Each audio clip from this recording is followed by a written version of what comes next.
What's been the difference there? That has been a much maligned group for Florida State. I'd say probably it seems like last decade, but maybe at least 5 years or so. What's been the biggest change for this offensive line this year? According to Logan, look at this. Now this question. Jason does not want to answer it. Look at him. Look at him. Logan, there's been no offensive line problems ever. So let's Yeah, right.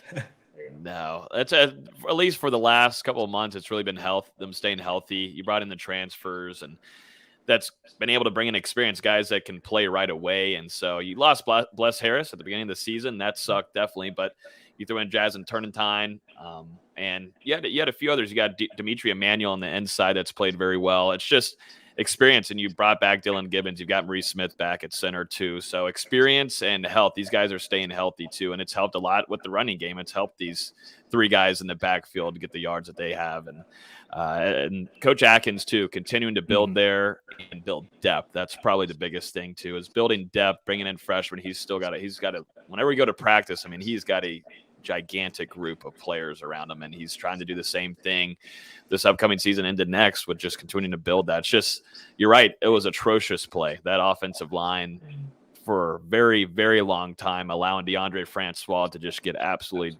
derailed. James Blackman pelted every 5 seconds, and then also defenders getting back to the running backs, and they're having to bounce off immediately. Once the play started, it was bad, but you're seeing the growth there, and it's helped a ton with that running game where you don't have to so heavily work on throwing down the field. You can do some simple stuff, and like you said, do some counters, and Florida State's been able to do that this season. I would probably also say that this is the first time probably since Cam Akers was in the backfield for Florida State that Florida State has had, and going to knock my alma mater for a moment, but the first time we've had decent running backs in there. I mean, you've got a three-headed monster back there. When they're all healthy, of Trey Benson, Trayshawn Ward, Lawrence Toafili, that, I mean, really none of those three guys have been able to be stopped at this point in the season. There's a question down here from Rooney asking Logan, will Caden Lyles be back next year? Another transfer that came in, this one from Wisconsin. He was going to compete at the center position against Maurice Smith. I think they're going to figure out a few things just depending on waivers and such.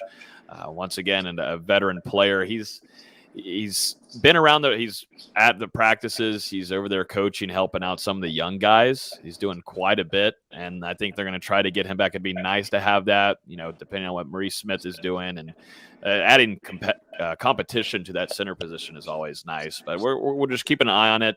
Mike Norvell said a while back that, they're just going to have to wait on a few guys with some waivers and stuff. Bless Harris also.